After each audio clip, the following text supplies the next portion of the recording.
pangkalahatang panalangin. Sa pangkalahatang panalangin po, naalala po natin yung bahay panambahan po natin, mga kapatiran po natin, tapos yung bansa po natin. Samahan niyo po ako manalangin sa ating Panginoon. Oh, hallelujah, Lord God, pinupuri at pinapasalamatan ka namin sa araw na ito. Muli sa pamamagitan ng iyong anak na sa Jesus, kami nagpapasalamat sa patuloy na pagtatagumpay ng aming mga buhay, sa bawat hamon ng aming kinakaharap sa araw-araw po ng aming buhay. Patuloy kang kumikilos, patuloy ang iyong pagpapala, patuloy ang iyong pagtutuwid sa buhay namin. Salamat sa iyong amazing grace, salamat sa iyong amazing love na patuloy na nadadama po namin sa iyong pagkilos, sa iyong pagmamahal na nararanasan po namin. Muli, patuloy namin tinataas sa inyo ang bahay panambahan na ito, na patuloy itong lumago, lumawak, makilala o Panginoon ko, upang sa ganun, Lord God, sino man po, Lord God, na hindi pa po nakakilala sa inyo, ay madala namin dito sa inyong bahay panambahan at makakilala sa iyo ng tutuhanan mo, Panginoon ko. Maraming salamat. Ganun din po sa mga kapatiran namin na wala po dito sa araw ng linggo. Patuloy namin dinadalangin. Ikaw po, Panginoon ko, ang nakakaalam. Ikaw ang nakakapatid.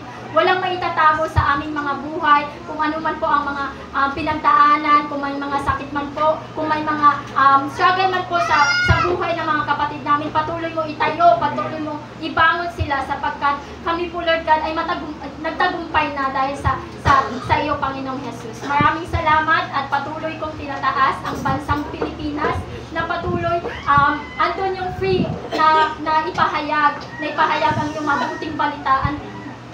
Andun yung free na mas makilala ka, Panginoon ko, sa buhay ng bawat isa. Salamat sa bansang ito, mula sa namumuno, mula sa pinakamataas hanggang sa pinakamababang namumuno.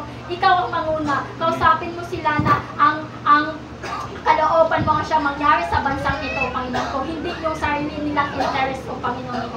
Maraming salamat po, Panginoon. Ganon din po sa word na patuloy mong inihanda para sa amin, Panginoon ko. Itago mo po ang aming pastora sa inyong likuran, at ikaw po ang makita, at ikaw po, Lord God, ang mag-bless sa kanya, upang ang pagpapalang spiritual ay maranasan ng bawat isa na makarinig, makabasa ng iyong salita, at ang power nito ay maranasan namin, o Panginoon ko. Maraming salamat. Ikaw ang nakakabatid sa kanyang buhay, kung ano man po ang kanyang mga prayer request, ano man yung kanyang pinagdadaanan, mga sacrifice niya, o Panginoon ko, ay patuloy mo, Lord God, abutin ang kanyang mga hinihiling, kanyang mga daing sa iyo, Panginoon ko, ang kanyang iniiyak sa iyo, Panginoon ko. Alam mo, Panginoon, lahat ng kanyang mga ginagawa, lahat ng kanyang prayer, Panginoon ko, abutin mo po siya, Lord Jesus. Maraming salamat po, Panginoon ko. Ihanda mo ang aming mga puso, ihanda mo ang aming buhay sa pagpapalang spiritual, sa pagtutuwid, sa pagpukorek sa amin, O Lord God, sa pamagitan ng iyong salita. Purihin ka, luwalhatiin ang pangalan mo, dakilan ka. Ang handang makinig sa salita ng Diyos ay magsabi ng Amen. Pero po sa ating lahat, Amen po ba? Amen. Palakpakan po natin ang ating Diyos na buhay. Isang kagalakan po na muli kayong makasama, makita, muling ano pa ba yung ibang word sa Tagalog? Makadaupang palad. Lalim, ano po? Nagagalak po tayo na makita at makasama ang lingkod ng Diyos. Pastor Roger, welcome po. Palakpakan po natin ang Panginoon sa buhay ni Pastor. Ang tagal na po natin hindi nagkasama. Ilang taon na ba, Pastor? Parang hindi lang 10, ano? Meron ba? Mula pa Pransya po tayo nagkasama huli. So, may mga special lang pong okasyon tayo nagkikita. So, nawa naman po itong mga darating na buwan or taon, loobin ng Diyos, kung tayo naririto pa at hindi pa dumating ang Lord, magiging madalas po ang ating pagsasama. Amen, Pastor? Amen. Thank you sa Lord. Salamat sa Panginoon. Sabi ko nga kanina, mga kapatid, doon nag-uusap kami, Pastor, iisa yung ating goal. Tama? Iisang ating layunin at yung purpose ng ating buhay ay patuloy na magpagamit sa Panginoon hanggang may hininga tayo. Amen po? Nakita mo nga yung maraming nag-like dun sa nag-like and share dun sa mga, di ba meron sa FB? Isa pa nga dun si Andre. Asa na si Andre? Isa siya sa nag-share nung nawa naintindihan yung word. Ano sabi doon? Gumala ka ng gumala habang bata ka pa. Pero habang ikaw ay Pero sinasabi ko, parang ganun ano, pero sinasabi ko habang ikaw ay malakas at buhay pa, maglingkod ka sa Diyos. Tama ba yan? Tama ba yung word na yun? Aba, natuwa naman po ang aking puso at nag-like and share. Like and share ba tawag doon? Or share lang? Nag-share si Andre at talagang binanata naman ng ina. Coming from you ha, sabi gano'n ng nanay. Bigla talagang binasag yan, no? Pero alam mo, nakakatuwa po yung gano'n dahil ibig sabihin, siya mismo, meron siyang heart. Naiintindihan niya yung ginagawa niya. At yan naman po yung panalangin ko na itong mga batang ito ay maging maliwanag sa kanila kung ano yung kanilang ginagawa. Na hindi lang para ma-please ang sinuman, kundi dahil ito ay pagkilala na yung kanilang mga talento, ito ay regalo ng Diyos at nararapat lamang na ibalik sa Kanya. Amen po? Ipagamit sa Kanya. Ipagamit para sa kapurihan ng Panginoon. Ipagamit para marami ang madala na mga tao sa harapan ng Diyos. Dahil tunay na mabibless yung mga tao na nakakakita na sa mura niyang edad.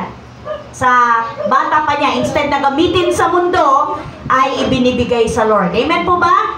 Kasi marami dyan magagaling, pero ang ginagawa, tugtog pera. Tama po ba ang tawag doon? Tama po ba yung mga ano na yon? So, kasi nga, sayang yung talento mo pagkapirahan mo na. Pero alam niyo po, pag ikaw ay nag-serve sa Lord, hindi yan sayang. Yan ay apaw-apaw na pagpapala. Hindi lang kasi material ang pagpapalang meron tayo bilang mga Kristiyano. Lahat ng meron tayo sa ating buhay, isang pagpapatunay na ang Diyos kailanman hindi nagkulang.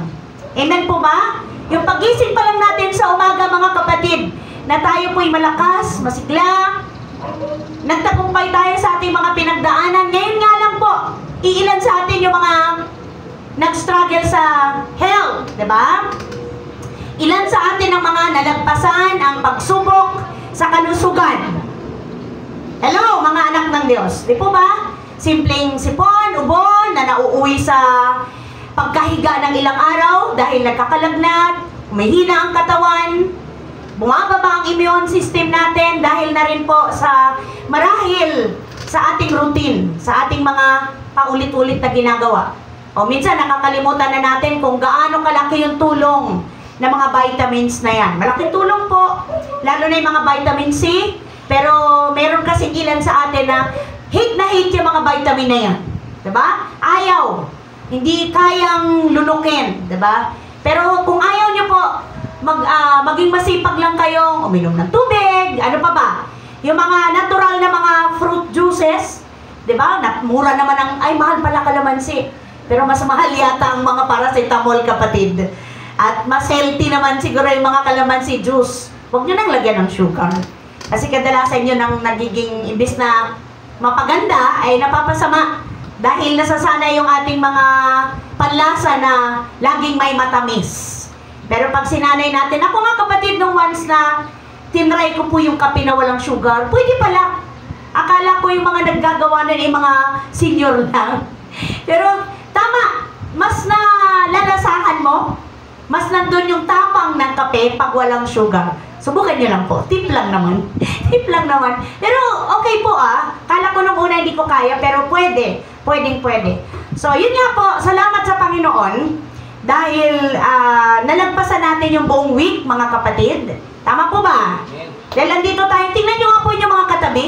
Left and right. Ayan, no? So yan po ba'y nagtagumpay? Amen. Yes, amen.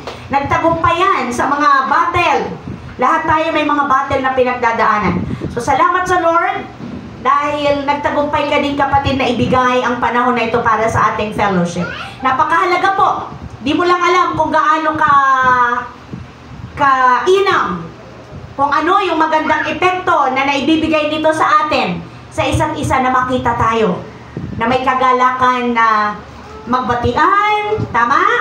Magbahaginan ng atin pong nararanasang kabutihan at katapatan ng Diyos sa araw-araw. Totoo po yan. Kanina yung inyong mga explanation about doon sa ating memory verse, may nag-explain dyan na napakahalaga ng word dahil hindi tayo mabubuhay kung walang word. Totoo. Dahil kaya ka nagkaroon ng buhay, kapatid, dahil sa salita ng Diyos. Dahil ang salita ng Diyos ay buhay. Noon, nung wala tayong relasyon kay Kristo, hindi mo naiintindihan ang buhay.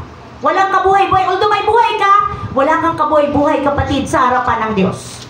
Dahil ikaw ay patay spiritual. Naglalakad, nagsasalita, di ba? Nagtatrabaho, nangangarap, pero kumusta ang spirit sa harapan ng Diyos? Patay.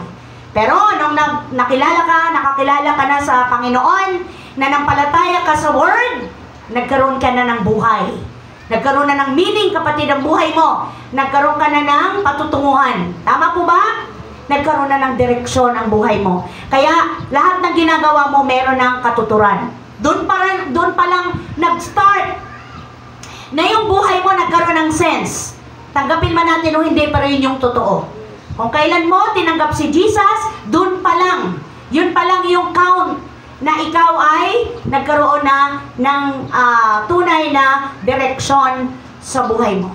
Okay? So last Sunday, yung topic po natin, kanina natutuwa naman po ako at nagpipray ako habang naririnig ko yung ating mga kapatiran. Parang tayong hinahabol. Napansin niyo po ba? Simula pa lang ng praise and worship, para kami hinahabol, parang ang bilis. Sabi ko, ano nangyayari? May humahabol ba sa amin? Hanggang sabi ko, Lord, salamat sa spirit of worship and praise. Thank you, Lord, sa spirit of joy. Tapos hanggang doon na sa tawag nito, ating prayer, ating explanation. Ala, talaga naman, meron bang tayo dito? Timer? May timer yata tayo dito. Ako baka may timer na tayo dito nang hindi ko nalalaman. So, easy lang po. Hindi tayo kailangan, walang humahabol sa atin. Mas masarap na tayo ay nagre-relax sa presensya ng Panginoon. Amen po? Dahil ito yung tunay na rest. Ito yung tunay na pahinga. Yung naiintindihan mo, kinikilala mo, na nandito ka dahil alam mo na kung ano man yung kulang mo, kapatid. Mapupunan yan lahat. Sapat ang presence ng Lord para ikaw ay mapunan sa anumang kulang. Para ikaw ay makadama ng tunay na saya, ng tunay na galak, ng tunay na kaligayahan na akala mo ay makukuha mo lang pag marami kayo, pag may mga masasayang pagtitipon, di ba? Pag may mga okasyon, ang saya-saya. Kaya minsan may mga taong sinasabi nila, ginagawa ko to para makalimot. Makalimot saan? Pansamantala lang yung limot. Pero ang tunay na, totoong makalaya ka sa kabigatan mo, pasangin mo, alalahanin mo, takot, kapatid, sa Diyos mo lang makahanap yan. Pag tuwing lalapit ka sa Panginoon, kailanman, hindi ka mabibigo. Sinabi niya yun, sino mang lalapit sa akin, hindi ko itatakwil. At sino mang tatawag sa akin, hindi kailanman mabibigo. At salamat sa Panginoon sa katotohanan yan. Praise God! Last Sunday, sino nakaalala sa ating topic? Hello mga kapatid ko sa pananampalataya. Ang topic natin last Sunday ay the truth of Jesus Christ found in God's Word. So, totoo. Sabi doon sa John 8:32, you will know the truth and the truth will set you free. Wow, maraming salamat sa ating Diyos na buhay. Ngayon, naiintindihan na natin na bagamat ikaw, kapatid, ay hindi nakakulong sa literal na kulungan, napakarami mo palang mga bagay na nakakadena sa'yo na dapat ay makalaya at hindi mo kayang gawin sa iyong sariling kalakasan lamang. Ang tanging nakakagawa lang nun at makagawa at nakagawa na nga, walang iba kundi si Jesus Christ. Dahil lahat ng ating mga bandage, lahat ng mga stronghold na meron sa atin, nabayaran na yan ng Panginoon sa krus ng Kalbaryo. Amen po?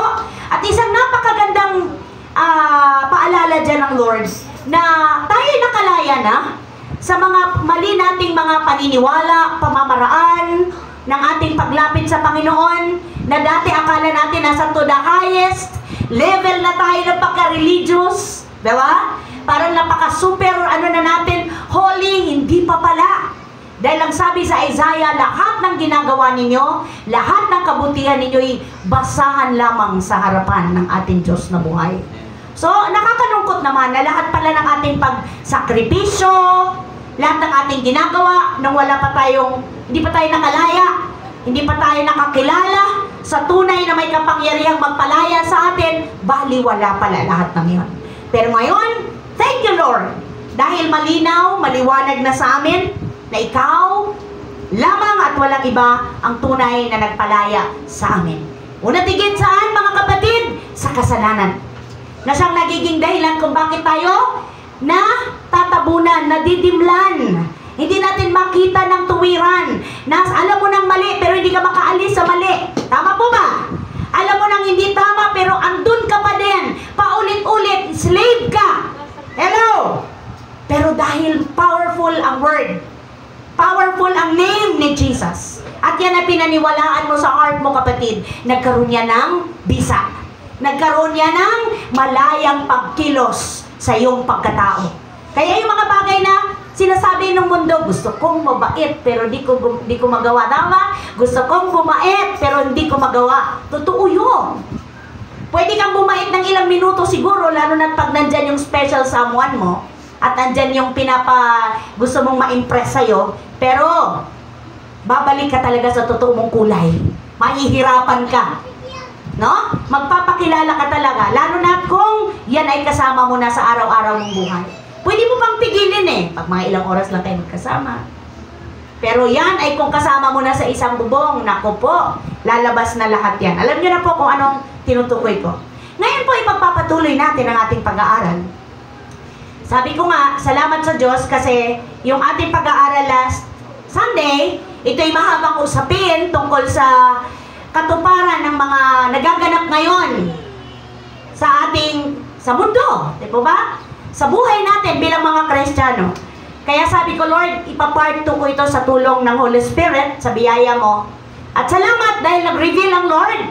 So, diyan po ang ating message ay The Truth of Jesus Christ Found in God's Word, Part 2. Okay. So, diyan po tayo sa teksto ng John 14. Okay, nasa monitor ba natin ang John 14? Amen. Pakihanap po. John 14 verse 1 to 3. 1 to 3. Tayo po tayong lahat. Kasi lahat tayo ay walang Bible na hawak. Pero malinaw, tama ba mga kapatid ko? Basa ninyo sa monitor. Kitang-kita. Hello! Say amen po. Amen. Kita hanggang likod, so walang dahilan para hindi kayo sumabay. Basahin ang word ng naririnig ng inyong soul and spirit. Okay, so basahin po natin. Huwag magbagabag ang iyong kalooban. Sumampalataya kayo sa Diyos, sumampalataya din kayo sa akin. Amen. Sa bahay ng aking ama ay maraming silid. Kung hindi ito totoo, sasabihin ko ba sa inyo, pupunta ako roon upang ipaghanda kayo ng iyong matitiran. At kapag ipaipalanda ko na kayo sa matitiran, ako'y babalik at isasama ko kayo upang kayo'y makipagliko saan ako naroroon. Amen. Praise the Lord. Let us pray. Aming Ama na nasa langit, sa makapangyarang pangalan po ng iyong anak na si Jesus na aming Panginoon, kami ay patuloy na lumalapit sa inyo. Kami nagpapasalamat dahil malaya po kami magsama-sama upang ipahayag ang aming pananampalataya, ang aming pagpapasalamat sa inyo. Salamat po sa kalayaang sumamba sa inyo sa spirito at katotohanan. Thank you, Lord, sa spirit of worship and praise. Salamat po sa pag-iingat mo sa amin na nakarating kami dito ng safe. At bawat isa, Lord, maraming salamat sa buhay ng mga anak mo.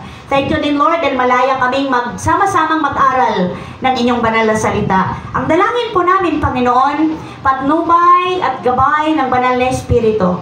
Nang sa gayon po, ang karunungan namin magmumula lamang sa iyo, Lord, na unawain, intindihin ang inyong mga salita at ito'y magbubunga ng pagsunod sa inyong banal na kalooban. Maraming salamat, O Diyos, sa kabutihan mo. Thank you, Lord, for your revelation. Salamat, Holy Spirit, sa spirit of wisdom and understanding.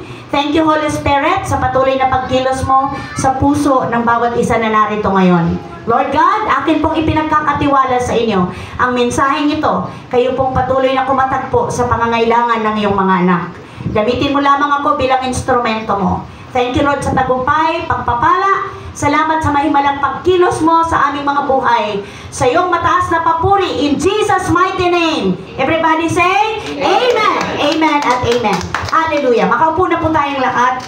Ang ganda po ng verse na to, na kahit paulit-ulit natin binabasa, ay ang sarap pong namnamin na mismo sa bibig ng ating Panginoon. Amen po ba? Ang pagbibigay sa atin ng comfort, encouragement, ano pa ba? Pagbibigay, ang salitang ito ay may kalakip na peace. May kalakip na ano pa? May kalakip itong katiyakan, assurance, na hindi po tayo mananatili sa mundong ito, sa mga paghihirap natin. Amen po ba? Hello! Nung nakaraan, meron tayong napag-usapan na meron pong mga nagtuturo ngayon na taliwas or kontra sa sinasabi ng Biblia. Ngayon, andyan ba ang anak ko? Kim, may ano mo ba sa ating monitor? Meron ba? May mapapanood ba tayo? Wala? Wala ba? Ayaw kumunik. Sayang. Pero may video yan. Oo, meron. Kasi, hindi ko alam kung lahat tayo ay aware dito. Pero merong kumakalat ngayon sa social media. Thank you, anak. Sa social media na, ewan ko, Pastor ko, ikaw aware din po. May isang church, sa Amerika ba to? Maaari, ano, JR? Mexico. Okay, nakakalungkot kasi congregation ito, Pastor Roger, Pastor, na nagtuturo na pwedeng bumili ng lote papuntang langit. Hello? Meron, may video. Kaya nga, sabi ko, anak, i-play mo para makita nila at baka alam na nila kasi laganap na eh. Laganap na po, Pastor. At alam nyo pa kung magkano per square meter ang lupa sa langit. Hello? Real estate agent. $100 per square meter.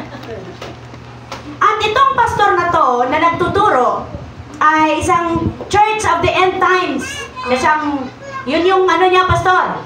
Doon siya nakafocus. Siya daw po ay nakatagpo ng Panginoon noong taon 2017. At siya daw po ay binigyan ng authority, ng kakayahan na magbenta ng posisyon or ng lugar sa langit. O paano ngayon, kapatid, kung wala tayong $100? Gaano ba kalaki ang aming Tatay George ay gaano kalaki, Tatay George, ang 100 square meter? Pwede na bang gumalaw ang ilang tao? Ito na. Oo nga, no? Kasi 120, malaki. So, ibig sabihin, sa 100 square meter, hindi, per square meter, per 1 square meter, $100. Magkano ba dollar na yan, Pastor Roger? 58. So, ibig sabihin, per square meter is 5,800. Naku! O, gaano lang kaliit, tatay, ang isang square meter? Ato. So, tatayo. Paano ko sa isang family, 5 tayo? So, nangangailangan ng 5. Hindi gagalaw. Hello! Wala. Hindi talaga ay, ayun na yun po. Sige po, panoorin ninyo. Walang volume, walang sound. Ayan po. Kung makikita ninyo, merong isang mag-anak. Doon mo i-focus, anak. Doon kanina. Yung first po. May doon. Ayun. Una po. Ayan, no. May isang buong family na paakyat, no? Sa langit. Tapos dito sa left side niya, may verse. Dito naman sa right side, may mga bank details or mode of payment. Napansin nyo? So, ibig sabihin, pwede itong installment. Isipin nyo, talagang hayagang ito. Alam mo, nung nakita ko talagang tinignan ko to, ito po, Pastor, ay hayagan ng katuparan ng propesiya ng Panginoon. Na ito hindi to galing sa Diyos ilo. Mga kapatid, ano ba sabi sa John 14? John 14, 1-3. Huwag mabagabag ang inyong kalooban. Sumampalataya kayo sa Diyos. Sumampalataya din kayo sa akin. Ano sabi ng Lord? Sa bahay ng aking ama, maraming silid. Kung hindi ito totoo, sasabihin ko ba sa inyo, pupunta ako roon upang ipaghanda ko kayo ng inyong matitirhan. At kapag naipaghanda ko na kayo ng matitirhan, ako'y babalik at isasama ko kayo upang kayo'y makapiling ko kung saan ako naruroon. So, sino ba ang nangako nun? Si Jesus Christ mismo. So, paano? Malinaw na yung itinuturo nito ay taliwas na naman sa Biblia. Ang layo sa itinuturo ng Bible. So, bakit natin kailangan itong pag-aralan? Kasi kailangan maging mulat ang ating kamalayan. Na hindi tayo makontento sa kung ano lang ang ating nakakain, ano lang ang ating natatanggap, naririnig. Hello! Sa preaching, tama po ba? Sunday service, Bible study, prayer meeting, mga kapatid, panahon na. Maglaan kayo ng time para mag-search. Seryosohin nyo ang word. Para kayo mismo, hindi kayo ma-deceive, mga kapatid. Hindi kayo madaya. Amen po ba? Kasi napakahalaga po nito. Napakahalaga po na alam natin kung ano po ba talaga ang mensahe o sinasabi ng salita ng Diyos. Kasi pag may magturo sa inyo niyan, isipin nyo po nagbibigay pa siya ng special treatment na malapit daw sa trono ng Diyos. At pag malapit ka sa trono ng Diyos, mas mahal. Isipin nyo, tuwiran niya ay galing sa demonyo. Tama po ba? Yung katuruan, hindi po yan galing sa Panginoon. So kung ikaw ay mapera, abay ikaw ay siguro bibili na ng maraming lote para lang siguraduhin na mayroon ka ng pwesto sa langit. Hindi po pwedeng mangyari yon, kapatid. Hindi yun ang tunay na itinuturo sa atin ng ating Panginoon. So bakit kailangan natin itong pag-aralan? Ang sabi ng Lord, you will know the truth and the truth will set you free. Alamin mo, nakilala mo na si Jesus, saliksikin mo pa. Huwag kang makontento na sinusubuan ka lang. Nagkakaintindihan po? Kaya nga gano'n na lang ang aking pagnanais. Gano'n na lang ang aking pagsisikap sa biyaya ng Diyos. Na tuwing Sunday, meron tayong memory verse. Meron tayong explanation na lahat naman tayo dapat nagpa-participate. Kasi malaki po itong paraan o tulong para tayo po ay lumago tayo sa Word. Kasi aminin man natin o hindi, mas marami yung nakakain na oras sa atin sa mundo kaysa sa spiritual. Tama po ba? Kaya may mga panahon na yung ating prayer time, kung kailan na lang tayo magpapahinga, kung kailan na lang tayo nasa table. Minsan nga pag sa table, barok na lang eh. Thank you Lord sa blessing. Amen. Ay na, pagod na eh. Gutom na eh. Tama po ba? So kung naiintindihan natin kung gaano kalalim at kung gaano kalawak, kayaman ang habag at grasya ng Diyos sa iyo, kapatid, kung bakit ka nandyan ngayon, kung paano mo nakamit ang salvation na meron ka, ang assurance ng patutunguhan na meron ka, hindi ganun kababaw ang iyong pananaw sa salita ng Diyos. So, sikapin natin. Alam niyo po, unang epekto nito, yung mga ganyan na mga napapanood sa Facebook, sa YouTube, saan pa ba yan? Mayroon ba yan sa Google? Mayroon ba yan? Oo, sa TikTok. Ang unang masamang epekto niyan sa ating mga believers. Diba? Anong inaasahan natin na reaction ng unbelievers? Di ba maraming tao ayaw maniwala sa Bible? Tama? Maraming tao ayaw maniwala sa Diyos. Lalo na ayaw maniwala sa church. Sasabihin nila, ay, church, pera-pera yan. Business yan. Masyado nilang ini-impose, masyado nilang pinapatupad ang ikapo. Ang yumayaman dyan, yung mga pastor. Yumayaman dyan, mga leader. Hello! So, ngayon, lalong lumabas yung katawa-tawa, di po ba? Ayan, pastor kasi ang inano dyan eh. Ang hinighlight nila, isang pastor, isang leader, nagtuturo sa Bible, di ba? Salita ng Diyos, ang Bible ang basihan ng kanilang kongregasyon, ng kanilang pagtuturo. Kaya, yan po ay minsan naging pasaisip sa atin na hindi talaga lahat. No? Kaya nga maging mapanuri. Nung last Sunday, naging topic natin, huwag tayo masyadong bumilib sa mga kilala. Di ba? Yung sobrang salamat sa Diyos. Kasi maraming mga mega church, mga kilala, mga sikat na tao. Pero hello, kilala mo ba ang buhay niyan? Tama mo ba? Ako hindi mo ako makukonvince sa magtuturo na nasa online lang. Kasi hindi ko siya kilala eh. Hello! Iba pa rin yung alam mo yung buhay ng nagtuturo sa'yo. Tama po ba? Na after nitong magkahiwa-hiwalay tayo pansamantala, alam nyo kung anong buhay siya sa likod ng pulpito. Nagkakaintindihan? Kasi pwedeng magbalat kayo. Anong sabi sa Bible? Sila yung mga taong nagbabalat tupa, pero parang mga asong gubat. See? Tama po ba mga kapatid? maging maingat kayo. Sabi ng Bible. Sabi mismo ni Lord Jesus, kilalanin ninyo kung sino ang inyong kinakaharap, kung sino ang inyong nakakaharap. So, paano natin makikilala yon? Paano natin malalaman na yung palang mga katuruan niya ang layo na? Sa pamamagitan pa rin po ng totohanang pagsasaliksik ng salita ng Diyos. At may yun, at gabay ng banal na Espiritu. Kasi lagi po yan magkasama. Pag nagbasa kayo ng Word, laging hingin ang guidance ng Holy Spirit. Na hindi yung sarili nyong dunong ang siyang inyong gagamitin. At yung mga motibo natin, yung puso natin, ipasuri, ipalinis sa Panginoon. Lord, bago pa man ako lumapit sa iyo, alam mo na. Bago pa man ako gumawa ng aking tungkulin na ipinagkatiwala sa akin, alam mo kung ano yung motibo ko.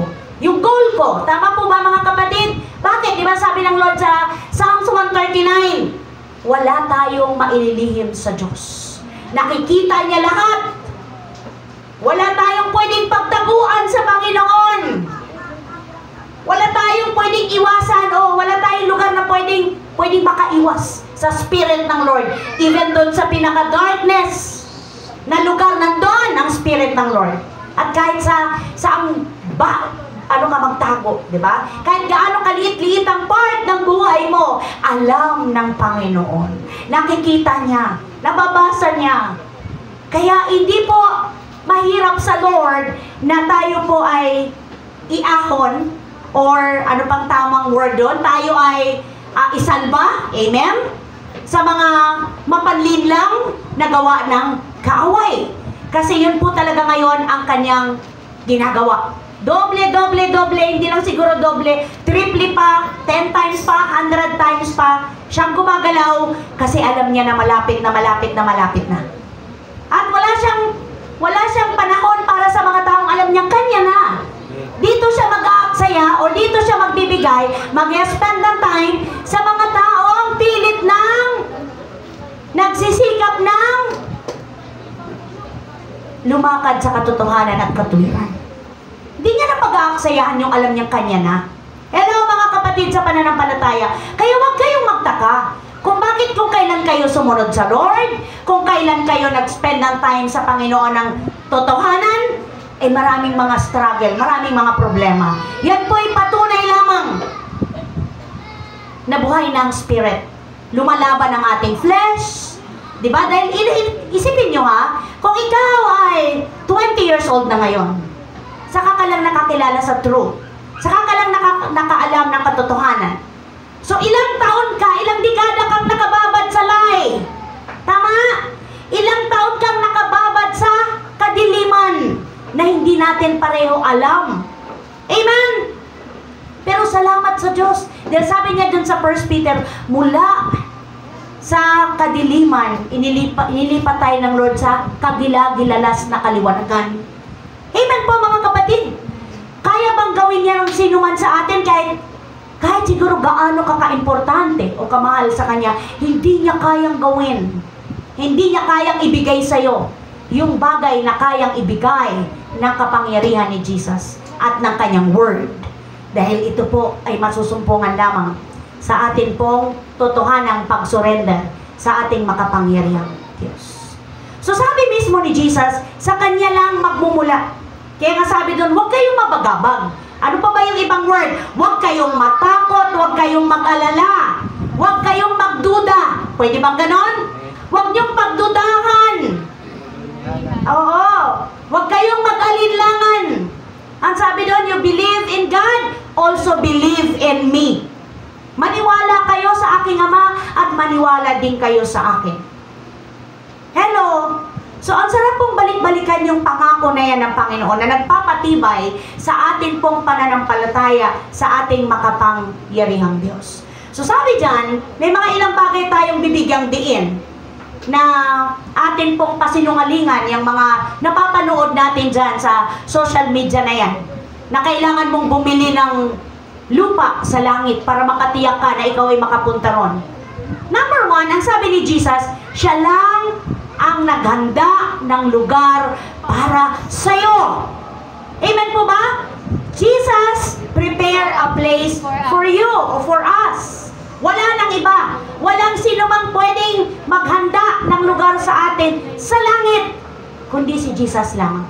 Dahil siya lang ang tunay na tumubos sa ating mga kasalanan. Siya lang ang naghirap. Siya lang ang nagdusa at namatay pagkatapos na buhay na maghuli. Dahil pinatunayan niya na tayong lahat na nananampalataya sa Kanya, bagamat mamatay ang ating lupang katawan, ang ating spirito at kaluluwa naman ay mabubuhay sa piling ng ating makapangyarihang Diyos. Amen po? Sabi diyan sa verse 2, sabi niya sa 14 verse 2, sa bahay ng aking ama ay maraming silid. Wow!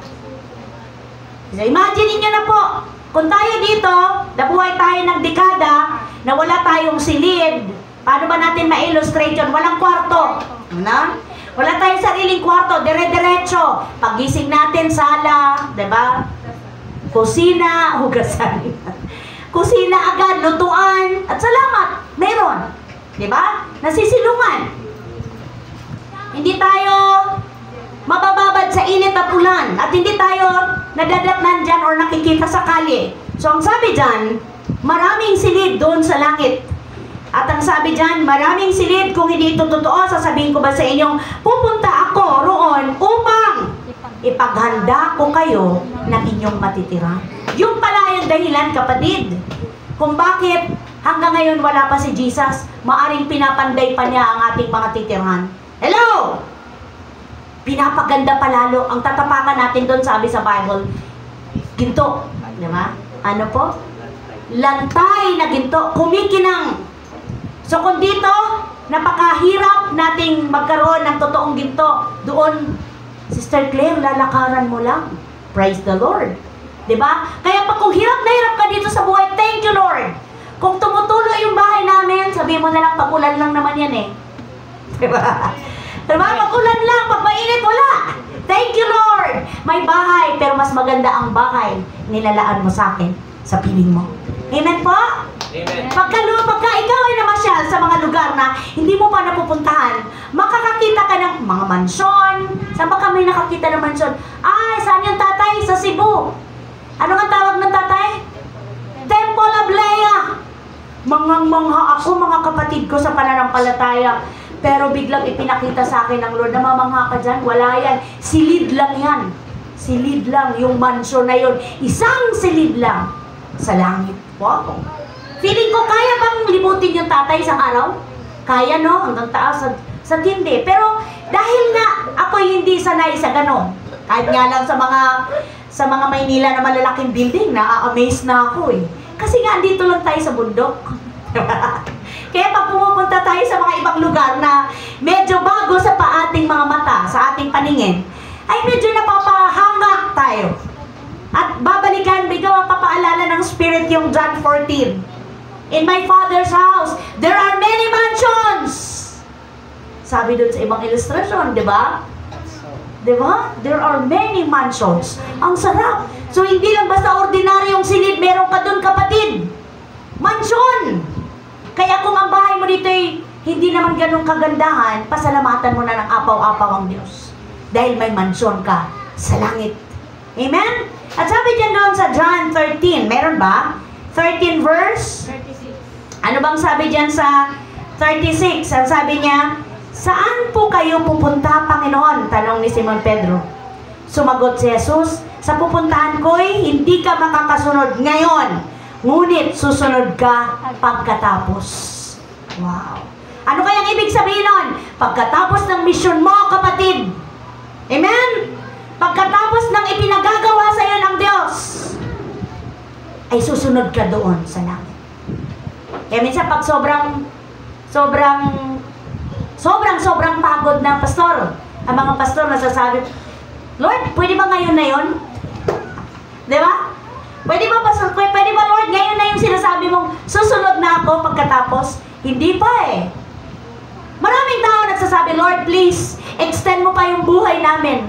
Extend mo pa yung buhay ko. Dagdagan mo pa, Lord. Dugtungan mo pa, Lord. Di ba pag may mga sakit, lahat gagawin, madugtungan lang ang buhay? Tama. Lahat ibibenta. Sabihin, material lang yan. Lupa lang yan. Kagamitan lang yan, pero ang buhay, mahalaga. Tama po ba? Pero bakit may mga taong kinikitil ang buhay? Bakit kaya? Bakit may mga taong pilit tinutuldukan na ang buhay? Ang katwiran, sagad na, hindi na kaya. Tama po ba? Hindi na kaya ang problema, hindi na kaya ang lahat ng kabigatan, masyado ng punong-puno, lagpas pa raw sa taas niya ang problema niya. Pero bakit nangyari yon? Hindi kinikilala ang Diyos. Ang linaw, lumapit kayo sa akin. Tama po ba? Ang linaw ng paanyaya, kayong mga napapag-aaral at nabibigat ang lupa sa inyong pasanin at bibigyan ko kayo ng kapahingahan. Bibigyan ko ng kapahingahan ng inyong kaluluwa. Why? Ang sabi ng Lord, pasanin ninyo ang aking pamatok sapagkat ang aking pamatok ay magaan. Paano naging magaan? Pinasan niya ang buong kasalanan sa katauhan. Sabi niya, sabi ko, wow, grabe Lord, magaan lang sa iyo yun. Sa katauhan, buong mundo, buong tao, makasalanan pinasan mo. Yung krus, nandun lahat. Kasalanan mo, kasalanan ko, kasalanan ng lahat. Dahil yun sa kasalanan ng mundo. Kaya pinasan ni Lord yung krus. Amen? Pero ang sabi niya, magaan ang pasaning ibibigay ko sa inyo. Why? Kasi kapatid, hindi mo mararamdaman dahil kasama mo ang Diyos. Amen po ba? Kahit gaano kabigat, kahit gaano yung kadami, kahit gaano ka-loaded, di ba? Loaded na loaded ka sa mga problema, pero kasama mo ang Diyos, hindi mo ramdam. Payapa, panatag, alam mo sa puso mo na hindi ka pababayaan ng iyong Diyos. Amen? Ano sabi ni David? Nung time na siya naghihirap sa kanyang karamdaman, di ba? Dahil na rin ito ay sa kanyang pagkakasala sa Diyos. Tama po ba? Dahil na rin sa kanyang pagsuway kay Yahweh.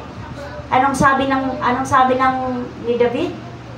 Panginoon, hindi mo ko hahayaan ang iyong lingkod na manatili dito sa katawang ito na mabulok. Diba? Hello mga kapatid ko sa pananampalataya. Apakasarap na sa tuwing tayo'y nahihirapan, sa tuwing tayo ay may mga kabigatan, andun yung ating pananaw, yung perspective natin, yung ating point of view, yung ating, anong tawag nan? Yung isinisat natin yung ating mind. Balik sa word. Balikan ang salita ng Panginoon. Pero paano mo nga balikan? Kung wala naman, ayaw mo naman totohanin ang word. Pakikinggan mo, tapos palalabasin mo sa kabilang tenga. Alam mo, uulitin ko, kahit tinanggap mo na si Jesus as Lord and Savior, hindi inalis sa iyo, kapatid, ang kalayaang mamili. Nasa iyo ang free will. Nasa iyo ang kalayaang mamili kung anong klaseng buhay. Isipin niyo kung gaano kalawak ang grasya ng Diyos sa atin, sa akin at sa iyo, na pwede naman tayong i-control ng Lord. Naalala ko tuloy yung aking anak na pangalawa, yung aming buboy. Diba? Kasi lagi namin siyang ikinokorek dahil may mga bad word. So pagka ikinokorek, alam mo anong sasabihin ng bata? Bakit kasi hindi tayo kinokontrol ng Lord? Sabi ng bata Di ba sabi mo makokontrol tayo ng Lord? Bakit hindi kinokontrol ng Lord yung bibig ko? Sipin nyo? 6 years old. Di daw makontrol. So kailangan i-explain mo yun ng mababaw. Na maintindihan ng bata. Pero kailangan rin niyang marinig, anak, ikaw ang magde-decide kung gusto mo magpakontrol sa Lord o hindi. Tama po ba mga kapatid? Tama po ba? Ikaw ang magde-decide. Parang ganito lang, ilustrasyon. Nakabakod ka. Nakabakod. Ang Lord ang bakod. Pero gusto mong lumabas sa bakod. Hahayaan ka ng Lord? Lumabas sa bakod? Pwede? Hello? Hahayaan ka ng Lord? Tumalon sa bakod? Pwede, di ba? Hinahanap nga niya di ba? Hinahanap niya ito pa pag nawala sa bakod niya. Pero, ipaparanas ng Diyos ang bunga ng iyong pagpupumili o pagtalon sa bakod. Doon papasok ang permissive will. Pahintulot. Kaya may mga nagtatanong, bakit ganito ang buhay ko? Naglilingkod naman ako sa iyo. Bakit ganito ang buhay ko? Kung kailan naman ako sumusunod sa iyo, kung kailan naman ako nanampalataya sa iyo. Talaga lang po suriin mong maigi ang buhay mo. Kasi hindi kailanman magkamali ang Diyos. Amen po ba? Hindi kailanman nagkulang ang Diyos ng paalala. Tayong mga magulang, super tayong protective sa ating mga anak. Especially nanay. May mga time na napaka-overprotective natin sa ating mga anak. Pero ang Lord, mas hihigitan pa ba natin? Hindi po. Pero bakit tayo? Nalalagpasan pa tayo o natatakasan pa tayo ng ating mga anak? Tama po ba? Kahit anong gawin mong higpit. Pag naghigpit ka nga, nagre-rebelde pa lalo eh. Hello! Pag niluwagan mo naman, aabusuhin ka. Hello! Kaya kailangan mag-stick tayo sa word. Pag sinabi mong gagawin ko to sa iyo, anak, gagawin mo. Pag lumagpas ka, pag sumuway ka, ito yung parusa mo, gawin mo. Dahil sa susunod yan, di na yan maniniwala sa iyo. Mga kapatid, powerful ang word ng Panginoon. Gamitan mo siya ng word. Gamitan mo siya ng mga pangako ng Panginoon. Gamitan mo siya ng salita ng Diyos. Ano ba pangako ng Lord? Jeremiah 29:11. Anak, ang ganda-ganda ng plano ng Diyos sa'yo. Ano ba pangako ng Lord? Anong plano? Go church! Plans to prosper you, not to harm you. Plans to give you hope and future. So anak, ang ganda ng plano ng Lord sa'yo. Maganda ang plano ko sa'yo. Higit na maganda ang plano ng Diyos sa'yo. So nasa iyo anak ha ang desisyon. Lahat gagawin ko para makapabili ka ng tama. Pero once na lahat ginawa ko na at pinili mo pa rin ang mali, ihanda mo sarili mo. Amen? Kasi ang linaw ng Bible, kung ano ang itinanim mo, yun ang iyong aanihin. So nagtanim ka ng pagsuway sa magulang, aanihin mo kung ano ang nararapat para dyan. Kaya huwag mo sisihin ang sino-sino man, lalo tigit ang magulang mo kung ano ka ngayon. Nagkakaintindihan mga kapatid? Dahil tayo po yan. Bakit ka ganyan ngayon? Choice mo yan. Pinili mo. Amen po? Lahat ng chance ibibigay sa iyo ng Panginoon. Huwag mong sayangin. Tandaan natin, ang grace ng Lord may hangganan. Hello? Huwag nating abusuhin ang grasya ng ating Diyos na buhay. Pangalawa po, anong matututunan natin dyan? Na makita nating kailangan nating i-correct yung ating napanood kanina? Hindi, Jesus is the only way to heaven, mga kapatid. Hindi pera mo. Naalala niyo yung kwento? Sa Lucas ba yun, Pastor Roger? Na napakayaman niya. Tapos, ang sabi sa kanya ng Lord, lumapit siya sa Panginoon. Hello, come on church, naalala niyo to? Lumapit siya sa Panginoon, ang sabi niya, paano pa ako magkakaroon? Paano ko makakamit ang buhay na walang hanggan? Anong sabi ng Lord? Bigin mo, igalang mo ang iyong ama't ina, tama? Ano pa yung next? Go! Sundin mo ang utos. Ano pa? Ibigin mo ang iyong kapwa. Tama po ba? Anong sabi ng mayaman? Lahat po ng yan ginagawa ko. Sa bata pa lang ako ginagawa ko na yan. O, ibig sabihin, galang, no? Practice niya pa, bata pa siya. So, anong kulang? Anong sabi ng Lord? May kulang pa sa'yo. Anong kulang? Go! Benta mo ari-arian. Pamigay sa mahirap at Sumunod ka sa akin. Ginawa ba ng mayaman? Hindi. Anong ginawa ng mayaman? Malungkot na tumalikod. Tumalikod. Bakit? Superyaman siya nang hinayang siya. Sabi siguro ng mayaman, aba, pinaghirapan ko to ng ilang dekada. Grabe ang puyat, pagod, sakripisyo. Makamit ko lang tong business na to. Makamit ko lang itong savings na to. Diba? Mapuno ko lang tong kamalig na to ng mga stocks. Tapos mamimigay ko lang. Ano kayo? Dahat ka na. Parang salita ng mundo, aba sinaswerte yata kayo. Kaya doon pumasok ang sabi ng Lord, napakahirap. Hello, anong sabi ng Diyos? Napakahirap sa mayaman ang pagharian ng Diyos. So may mga nagtanong na matalino, ibig po bang sabihin, ang mga mahihirap hindi masisave? Yung ay mayaman hindi masisave? Kami lang, ang mga mahihirap lang? Hindi po yun ang ibig sabihin ng Lord. Ang ibig sabihin, kung yaman mo, ang maging daan o dahilan para mapunta ka sa hell, abay, wag mo nang panghinayangan yung yaman mo. Amen po ba? Kasi dahil sa yaman mo, ang nangyari? Nakalimutan mo na ang Diyos. Dahil sa yaman mo, nakalimutan mo nang hindi iyo yan, kapatid. Tama po ba? Ano ka lang dyan? Nakatiwala ka lang. Hindi yun yan. Kahit ikaw pa ang may-ari ng lahat, kahit nasa iyo na ang lahat. Ba, kanta yata yun ha, pero mukhang hindi na uso yun. Nasa iyo na ang lahat.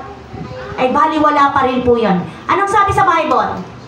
Aanin mo, makamtan mo man ang buong sanlibutan, kung mapapahamak naman ang iyong kaluluwa. Amen po ba? Anin mo yung mga yaman sa mundo, kung ang kapalit naman, mapunta ka sa impyerno.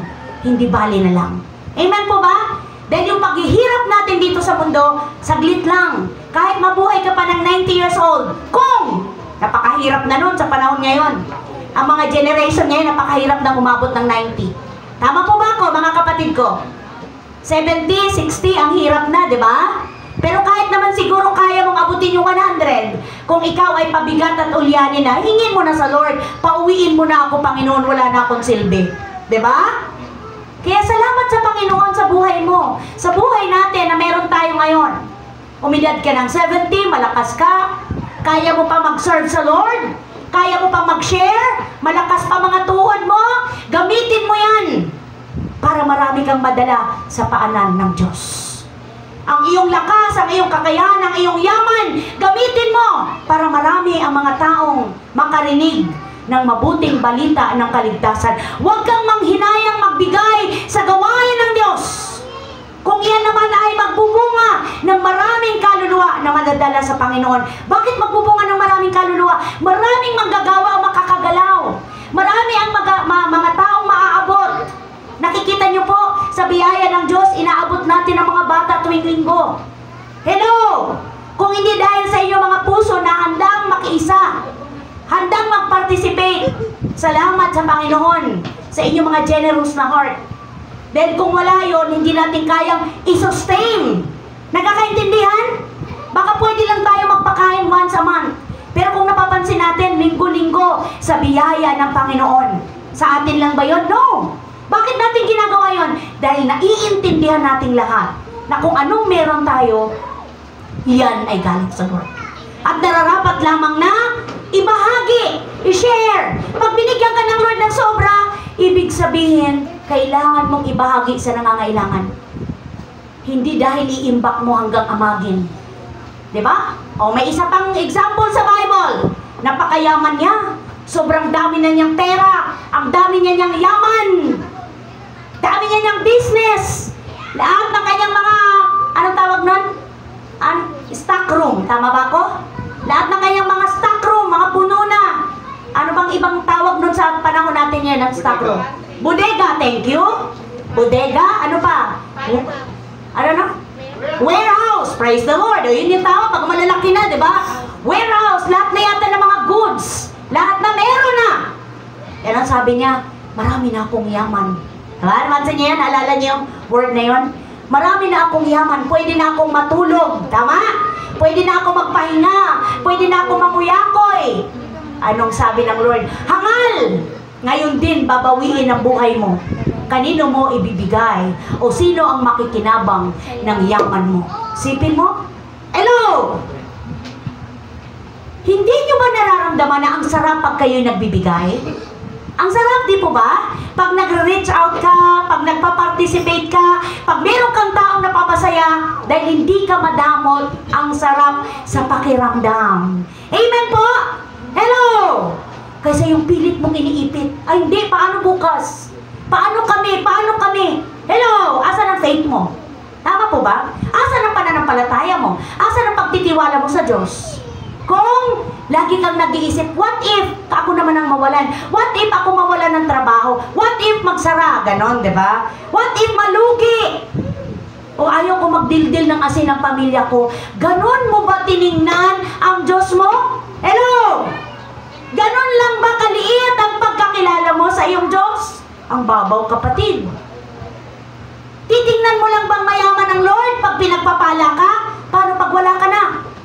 Amen po ba? Di ba sa panahon na lalong wala ka, mas lalo mong nararanasan ang katapatan ng Diyos. Amen po? Amen. Sa panahon na walang-wala ka, lalo mong napoprove na ang Diyos ay hindi nagkukulang sa'yo. Lalo mong napoprove yung Philippians 4:19, my God,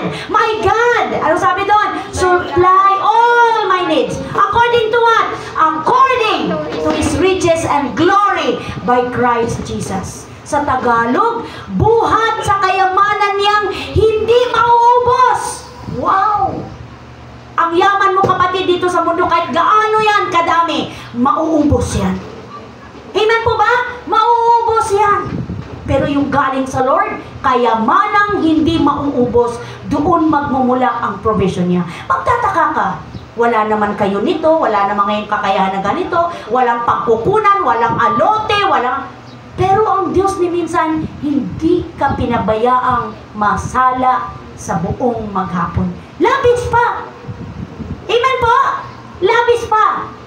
Ikaw na nga lang magsasabing, sayang naman tong mga to. Ang daming tao walang kinakain, pero tayo napapanisan. O kaninong word yon? Word ng mga nanay. Nagsasayang kayo ng pagkain. Alam nyo ba, maraming mga... diba? Maraming nagugutom. Maraming mga bata walang kinakain. Maraming mga bata nasa mga, ano yung tawag nun? Sa pagpag. Uso pa ba ngayon yun? Yung mga ng mga tira-tira? Hello? Diba? Uso pa, uso pa. At niluluto ulit. At pinapakain. Diba? Oh, ay binibenta? Opo, galing sa restaurant. Praise the Lord. Tapos tayo, pagka inulam na natin ulit yung ulam natin ng umaga, tanghali, yan na naman. No? Kasi, kasi bundok eh. Pag pinaksiw mo yung isda, pag yan nabahaw na, Sister Claire, pag yan pininito mo, masarap hindi? Sarap. Di ba? Pero sa mga bata, masarap? Yun na naman, may mga bata pa nga, may ganun pa, Naku po, ang sarap tirisin, po? Naintindihan mo ba? Kung paano dumating yan sa table? Diba? Anong sakripisyo? Kung gaano ang sakripisyo ng tatay at nanay? Kung gaano hirap? Kung pwede lang unatin, Fel? Mag 1,000 ka, pwede unatin, buong 15. Para umabot? Kaso hindi. Yung 1,000 mo, pag uwi mo sa bahay, ubos. Magugulat ka pa. 1,000 na ba yun? Magbe-breakdown ka pa? Oo nga. Kala mo nawalan ka ng pera eh. Pero dahil sa mahal ng bilihin, doon lang pala napunta yun. Di ba kompleto? Pero thank you, Lord. Sapat ang grasya mo sa amin. Amen? Salamat, Lord! Salamat, Lord! Ang biyaya mo sa amin ay sapat.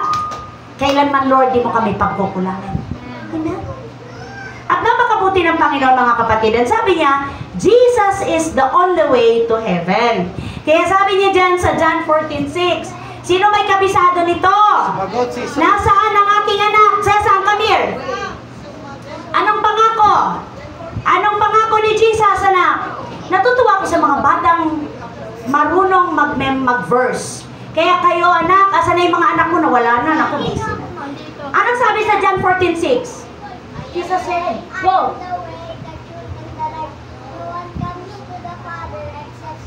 Amen. Praise God. I am the way, the truth, and the life. Sinabi ba doon na pastor ang way? Congregation ang way? Religion ang way? Sikat na kongregasyon ang way? Sikat na preacher ang way? No! Jesus is the only way. Siya ang truth, siya ang katotohanan, siya ang buhay. Kaya nga sabi ni, sino ba yung tinanong niya, Pastor Roger? Nasabi niya, maraming mga tao na hindi naniwala sa ginawang himala ng Lord. Bagkos, sinasabi nila, hindi naman totoo yung ginagawa mo. Galing sa demonyo yung power mo, di ba? Nag-alisan sila, hindi sila believe sa ginawa ni Jesus. Anong sabi ng Lord sa disciple niya? Kayo din ba, iiwanan niyo ako? Peter, thank you, Pastor. Sabi niya, kayo din ba, iiwanan niyo ako? Sabi ni Peter, hindi, Lord. Peter ba? Sabi niya, hindi, Lord. Kanino pa kami pupunta? Nasa iyo ang buhay. Amen? Di ba? Ikaw ang buhay. Nasa iyo ang buhay. Amen. Kasi sabi ng Lord, kayo. Sabi niya sa mga disciple niya, pati ba kayo, iwanan niyo ako? Kasi yung mga tao, sa dami ng himalang ginawa ni Jesus, di ba? Sa dami ng mga ginawa niyang pagpapagaling, di ba? Ang mga pipi nakakarinig, ang mga, tama po ba? Okay, ang mga nakakapagsalita, mga pipi, and then ang mga bingi, nakakarinig, ang bulag, nakakakita, pero nag-alinlangan pa rin sila. Yung power mo galing sa demonyo, di ba? Ganon ang mga tao. So sa kapanahonan natin ngayon, ganon din. Diba? O kaya ka lang naman nandyan. Siguro magkano allowance mo? May allowance ba tayo sa grace? Kaya nga grace eh. By grace. Kaya ka lang naman gumagalaw sa church, may allowance ka siguro. Magkano allowance mo? Diba? Kaya ka lang naman masipag magdala eh. Kasi may giveaway. Minsan lang po tayo magkaroon ng giveaway. Thank you, Lord. Diba? At salamat at may mga ginagamit na tao para mag-extend ng kanilang mga tulong. At isang bagay din yun na pagpapasalamat natin sa ating Diyos na buhay. At talaga naman pong ang sarap na sabi dito ng Lord, ako ang daan, ang katotohanan at ang buhay. Walang makakapunta sa Ama kundi sa pamamagitan ko. No? Ang sarap pong ulit-ulitin yan. Para ikaw ay ma-remind, hindi ka basta-basta magkaroon ng interest sa katuroang taliwas sa sinasabi ng Bible. Diba? May mga mabulaklak silang mga word. May mga pang-akit silang salita para ikaw ay magkaroon ng interest na makinig. So, hindi mo na namamalayan, namamanipulate ka na nila. Unti-unti na nilang tawag nito, nakukuha ang attention mo. At nagkakaroon na ng confusion ba tawag doon? Pagkalito. Oo. Nalilito ka na, ay, ba't ganun? Tapos biglang meron ka ng pagsangay, no? Ayan, di ba? Ayan na. So, pumapasok na yung spirit ng pagkalito. So, hindi tama. Dahil yun talaga ang trabaho ng kaaway. Anong sabi niya sa John 10:10? The thief comes only to steal and kill and destroy. Ang kaaway natin pumarito para manira, pumatay, at mangwasak. So, sisirain niya ang faith mo. Sisirain niya ang pananampalataya mo. Sisirain niya yung focus mo papunta kay Jesus. I-distract ka niya. Amen? Aagawin niya ang kagalakan mo. Kaya pag marami ka ng part sa church, ano ba yun? Sa Diyos pa ba yung ginagawa mo? Sa'yo na lahat. Ikaw na song leader, ikaw na guitarist, ano pa? Ikaw na word, ikaw na exhort, ano pa, Johnson? Ikaw na giving, ikaw na food. Ala. Sabihin sa'yo ng kaaway, sa Diyos pa ba yan? Ano? Sa Panginoon ka pa ba nagsaserve? Hindi na. So, aagawin niya yung kagalakan mong gawin ang lahat. Alam mo kapatid, pag marami kang napapart sa ministry, magpasalamat ka sa Diyos. Ibig sabihin, binigyan ka ng Lord ng maraming lakas. No? Nandun na sa iyo lahat. Kung baka parang binigyan ka niya ng maraming energy para gawin mo yung mga bagay na gusto rin ng Lord na sa pamamagitan ng buhay mo, ay marami yung ma-encourage, no? Mahamon! Bakit siya kaya niya? Ako din kaya ko. Amen? Bakit siya kaya niya mag-exhort, mag-teach, di ba? Kaya niya mag-song lead, kaya niya mag-play ng instrument, kaya ko rin yan, Lord. Lord, give me that talent or gift. Uy, hindi masama humingi yan. Tama lang na hingiin natin sa Diyos. Lord, gusto ko rin mag-serve sa iyo kagaya niya. Yung courage, Lord. Tama ba yung word ko? Yung tapang, Lord, na meron ako. Kasi unang-una yung iya eh. Na baka pagtawanan ako, di ba? Mga ganyan. Oo, yun tama. Sabi ni Giselle, baka mamali lang ako. Si Giselle nga, kahit nagkakabulol-bulol, sige pa din eh. Kahit hindi mo na maintindihan sa bilis niya, parang hinahabol siya. Hinahabol yata si Giselle. Hindi ko na maintindihan yung sinasabi. Dahil mabilis, sige pa rin siya. Nandun yung nag-uumapoy, nag-aalab. Gustong-gusto niya mag-serve sa Panginoon. Kaya kung kayo, pwede rin yung bulungan. Next, sis, sunod ako naman. Siguro sabi ni Giselle, yes, thank you Lord, answered prayer. Diba? Kasi siya din naman nung una, hindi niya kaya yun. Nagtutulakan. Ay, ayoko niyan. Ikaw na. Siya na. Diba? Kaya ang sarap na makita na nagkukusa kasi alam mo na may magandang makikita ito sa iyo bilang pag-grow ng iyong faith. May verse pa ba tayo dyan, mga anak? Sa Timothy ba? Meron? 2:4. Anong sabi sa Timothy? Ibig niya ang lahat ng tao ay Maligtas at makaalam ng katotohanan ito, sapagkat iisa ang Diyos at iisa ang tagapamagitan sa Diyos at sa mga tao. Ang taong si Kristo Jesus. Yun lang ba? So, ibig niya, ang sabi dito ni Timothy, ibig ng Lord na lahat ng tao ay masave at makaalam ng katotohanan. At binigyang diin niya sapagkat walang ibang tagapamagitan. Walang ibang pwedeng mag-lead o maging, tawag nito, maging daan para makapunta ka doon sa heaven. Sa Diyos Ama, kundi ang tao lang na si Christ Jesus. So mayroon din namang pilosopo dyan. Tao pala yan, ano magagawa niyan? Ang linaw po, kanina nung binasa natin John 1, naging tao ang salita. Tama po ba? Sa John 1:2 yata yun, Pastor? 1:2 o 1:3. Naging tao ang salita at ang salita ay Diyos. Tama po ba? John 1:14 po ba, Pastor? Sige, para hindi tayo mamali. Mahirap. John chapter 1 verse 14 po ba? 14. Okay, thank you. Naging tao ang salita at nanirangan sa piling namin. Sabi ni John, nakita namin ang kaluwalhati ang tunay na kanya bilang kaisa-isang anak ng Ama. Siya ay puspos ng kagandahang loob at ng katotohanan. So itong verse na to malinaw. Na si Jesus ay hindi lang basta tao. Siya ay kaisa-isang anak ng Diyos.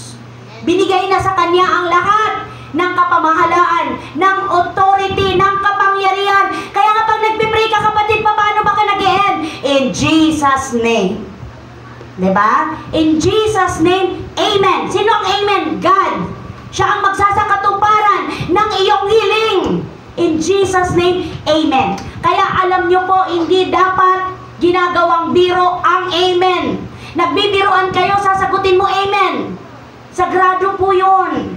Mahalaga po yung word na yan. Dahil ang Amen, ibig sabihin sumasang-ayon ka na yung pinapanalangin mo, tutugunin ng Diyos. Hello! Kaya pag kayo nagbibiroan lalo ng mga green joke, please, huwag niyong gamitin ang ending nyo. Amen. Mag-ingat sa pag-pronounce ng Amen.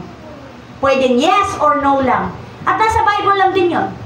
Sabi sa Bible, pag kayo'y magsalita o kayo'y magdesisyon, tama na yung oo o hindi. Tama po ba? At ang sabi doon, ang lalagpas doon ay kasalanan na. Oo kung oo, hindi kung hindi. So ginagamit po ng tama ang salitang Amen. At may tamang lugar na paggamitan ng Amen. Especially dito sa ating church. Nagkakaintindihan po ba mga kapatid? Amen. Kahit nga sa mga nagpipreach, mag-isip din kayo ng isasagot. Hindi lang puro amen. Tanggap ang yes. Hello! Meron nang sinabi yung preacher na hindi maganda, ang sagot, amen pa rin. Kaya biglang napapapikit ako, bakit amen? Eh hindi naman ka-amen-amen yung sinabi ng preacher. Hello! Bakit hindi nyo kasi naiintindihan na yung amen is ang Diyos? Diyos po. Kaya igalang. Kaya di ba sabi ang hindi mo dapat gamitin sa walang katuturan ang pangalan ng ating makapangyarihang Diyos. Dahil siya'y banal at makapangyarihan. Pangatlo mga kapatid at last, kailangan natin pasumalingan, yung mga napanood natin ay atin pong salungatin na hindi tama yun. Number 3, Jesus promised, tama ba? To take us to be with Him. Siya lang po yung nangako. Walang sinuman na pwedeng mangako sa iyo, even ang iyong pastor, ang iyong leader, ang iyong teacher. Kahit gaano kanya natulungan, kung paano ka naging matured in faith, wala siyang pwedeng ipangako sa iyo na taliwas, na labas sa word ng Panginoon. Nagkakaintindihan po. Kaya nga lagi kong sinasabi, pag may itinuro na lagpas, na wala sa Bible, lahat po kayo responsible na mag-correct. Amen po ba? Pwedeng lapitan. Ay, mukha pong wala na sa Bible yung nabanggit niyo po kanina. Pwede ko pong makita saan yun. Nagkakaintindihan po. Ngayon, ang pastor, ang leader, ang teacher, na, ano tawag nito? Pumapalag in a pangit na pamamaraan. Abay, questionable po ang kanyang spirit. Amen po? Mag-ingat po tayo. Hindi tayo dapat basta tanggap ng itinuturo. So only Jesus, sabi niya doon sa John 14, balikan natin yung ating teksto, 14 verse 3, at kapag naipaghanda ko na kayo ng matitiran, ako'y babalik at isasama ko kayo upang kayo'y makapiling ko kung saan ako naroon. O, masarap na pangako, hindi? Sarap. Yes, thank you, Lord. Di na ako mahirapan mag-joyride. Tara na. Di na ako mahirapan mag-double job. Tama ba yun, Brother Aaron? Thank you, Lord. Wala nang bills. Tama. Kababayad lang. Pagtulog mo ngayong gabi, isip ka na naman, Lord, magka-count na naman ako ng 30 days. 30 days ka ba? 15 lang yata no? Tas bill na naman. John 17:24, praise God. 17:24, nandiyan ba? Aba. Ama, sila na ibinigay mo sa akin ay nais kong makasama sa kinaroroonan ko upang mapagmasdan nila ang kaluwalhatian ibinigay mo sa akin sapagkat minamahal mo na ako bago pa nilikha ang daigdig. Ano to? Prayer ito ni Jesus before na siyang ipako o magdaan sa hirap. Tama ba? John 17 to Prayer ito ng Lord sa kanyang mga disciples, sa mga taong sumampalataya sa kanya. May prayer pa nga dun si Jesus Ama, hindi ko hinihinging alisin mo sila sa mundo. Diba? Bagkos ang hiningi niya, ingatan mo sila, Ama, habang sila'y nasa mundo pa. Tama ba? Hello! Kaya hindi natin dapat pinagpipray na, meron tayo nun Ano bang version yung sabing, ay, huwag makipamatok sa hindi mananampalataya. Naalala niyo prayer meeting? Tapos, ang paliwanag ng bawat isa, hindi naman po ibig sabihin na umalis na tayo sa mundo para huwag tayong makisama. O, diba? Hindi yun. Ito yung katuparan na maging si Jesus. Sabi niya sa prayer niya, hindi ko, Ama, hinihinging alisin sila sa mundo. Bagkos ang hinihingi ko, ingatan mo sila, Ama, habang sila ay nandito pa sa mundo. Wow! Sipin niyo po, doon pa lang, lalakas ka na kapatid. Doon pa lang, titibay ka na sa iyong tiwala, pananampalataya sa iyong Diyos. Amen po? Ang sarap, sabi niya, Ama, gusto ko silang makasama kung saan naroon ako. Dahil gusto kong i-prove sa kanila na yung mga sinasabi ko habang kasama pa nila ako ay totoo. Tama po ba? Dahil ang sabi niya, gusto kong makita. Diba? Naging English agad, anak ka. Naging foreigner tayo. Bigla. At sabi niya, gusto kong mapagmasdan nila ang kaluwalhatiang ibinigay mo sa akin. Pero sabi diyan, bago pa likain ang daigdig. Isipin niyo bago pa man magkasala ang tao, meron ng solusyon ang Diyos. Hello! Dapat ba tayong sumunod sa Panginoon? Hindi. Dapat. Dapat ba nating mahalin ang Diyos? Hindi. Amen. Dapat ba nating mahalin ang salita ng Diyos o hindi? Dapat nating mahalin ang salita. Dahil ito, ang salita ay buhay. Ang salita ay makapangyarihan. Mga kapatid sa pananampalataya, sa atin pong pagtatapos, malinaw ang turo ng Bible na walang ibang paraan upang magkaroon tayo ng pwesto sa langit. Tama po ba? Walang iba. Walang magagawa yung pera mo kahit ilang dollar ka pa meron dyan. Hindi mo pwedeng bilhin ang pwesto mo sa heaven. Ang linaw, John 14:1-3. Si Jesus lang. Siya lang ang naglaan o naglalaan ng lugar para sa akin at sa iyo. Kaya lagi mong panghawakan, lagi kang magpalakas at magpatatag sa mga pangako ng Diyos. Sa atin pong hamon, meron tayong hamon dyan. Meron ba? Hebreo 10:23. Please, church. Anong sabi dyan? Basahin niyo po. At dahil sinunod niya ang kalooban ng Diyos, Tayo ay ginawang banal ni Jesucristo sa pamagitan ng sa pag-atong ng kanyang sarili at iyon ay sapat na. Hebreo 23. 10:23. Parang iba yung kanyang translation. Hebreo 10:23. Magpakatatag tayo sa ating pag-asa. Anak, iba yung translation niya.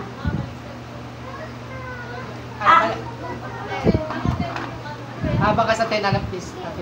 Hebreo 10 dapat nalagay sa 10:23. Magpakatatag tayo sa ating pag-asa at huwag nang magalinlangan pa sapagkat tapat ang nangako sa atin. Palakpakan po natin ang ating Diyos na buhay. Tayo po tayo. Let us pray. Hallelujah.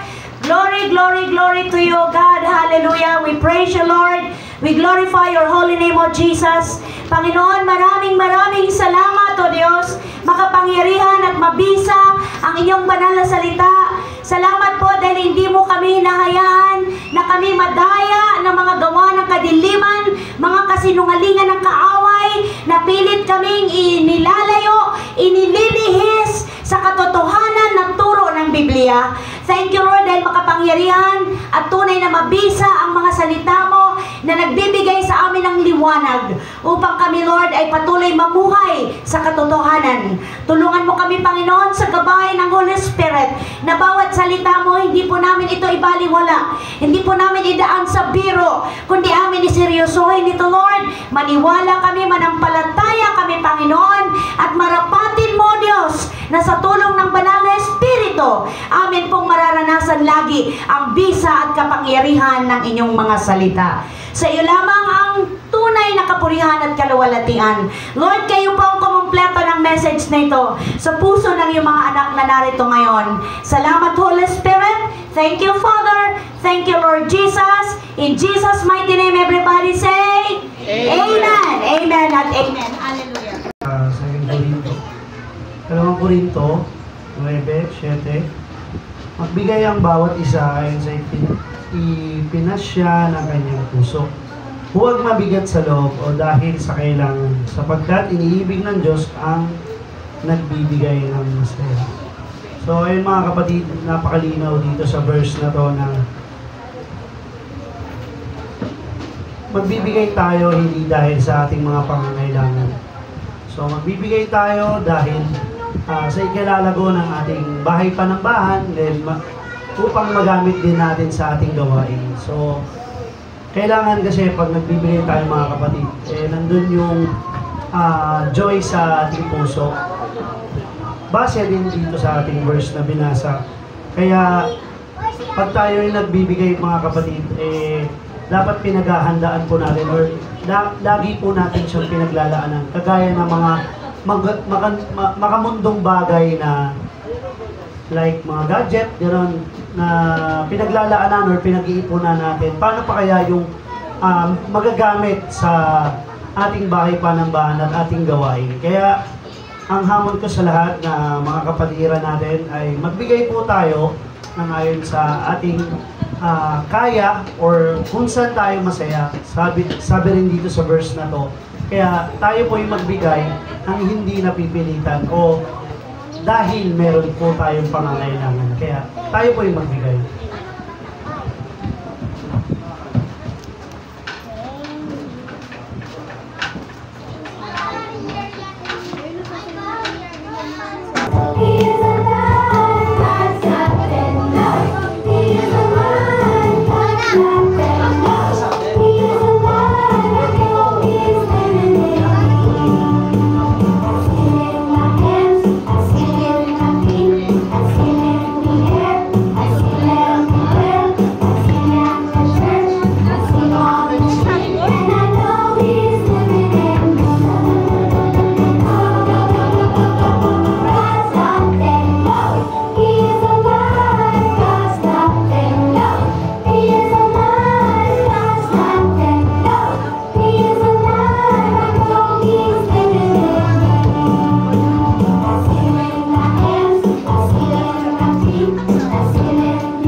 Sa langit, maraming salamat po, Panginoon, sa buong linggo na naman na nagdaan, na punong-puno ng blessing, Panginoon, gayon din sa mga anak mo na hindi nakapagbigay, Panginoon, ay patuloy mong pagpalain, Panginoon. Maraming salamat sa pag-iingat sa mga anak mo na narito, Panginoon, sa kanilang mga trabaho at mga negosyo, Panginoon, at sila ay pagpalain mo, Panginoon, sa iyong pabulit pagsamba, in Jesus' mighty name, Amen. Amen.